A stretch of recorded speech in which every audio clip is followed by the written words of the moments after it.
Hello everyone, welcome back to Castilleja. I'm very excited to be showing you how to make this dish right here today, which is called Shakshouka. It's a breakfast style dish that is enjoyed mostly in the Middle Eastern areas.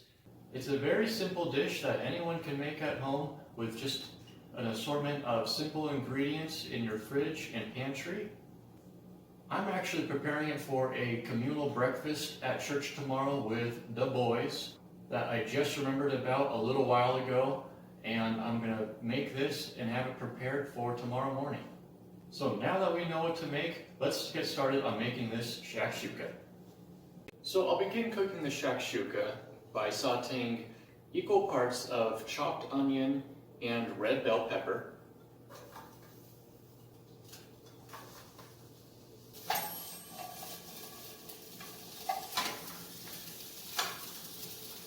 With the heat now at medium-low and the peppers and onions slightly sauteed, I'll add in 3 large cloves of garlic and I'll crush those in.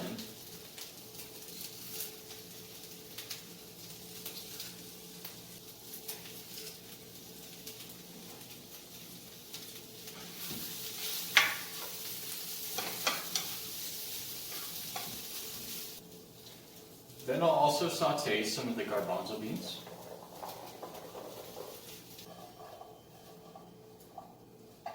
Now I'll start making this into the stew by adding a whole can of diced tomatoes,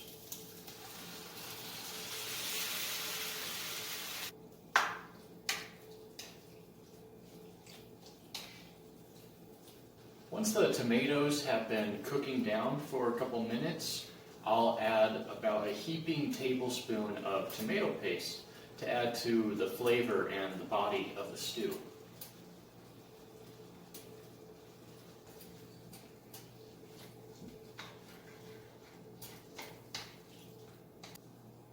With the tomato paste now integrated in, I've also added just over a cup of tomato sauce to complete the stew.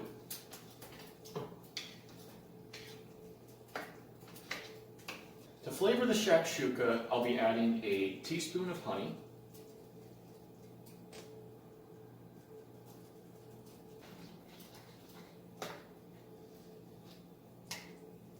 a teaspoon of salt,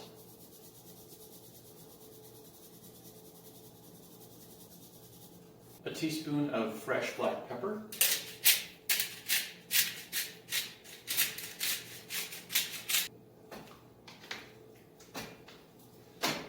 a half a teaspoon of cumin, a half a teaspoon of ground cinnamon, a half teaspoon of paprika, a couple dashes of turmeric, and some additional garam masala seasoning.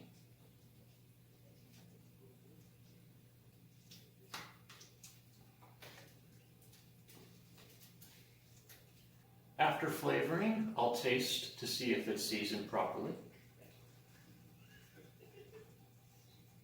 That's dank.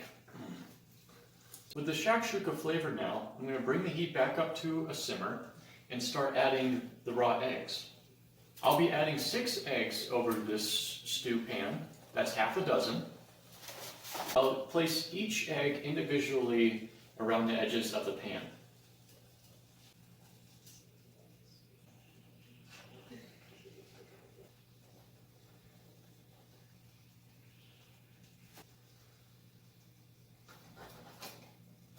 With the raw eggs added over the stew now, I'll keep the heat at medium-low so that they can simmer and fully cook over the stew. I keep the eggs cooking uncovered so that a condensating lid doesn't dilute the stew flavor while the eggs are cooking. I might be a Caucasian boy making this shakshuka in rural Utah, but this is not my first rodeo making this type of thing, and these are pro tips.